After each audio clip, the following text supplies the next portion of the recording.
Hello guys, in this video I'm going to show you how to make your face shorter on the CapCut application.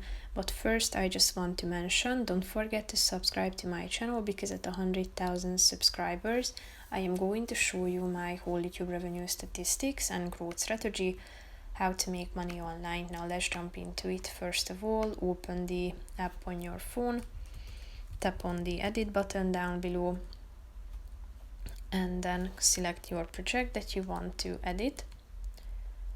After that, tap on the edit button down below again on the left side, slide to the left side again until you find retouch and tap on it, click on face, tap on reshape in the middle, and then select the short face feature within the face subcategory, tap on it, and then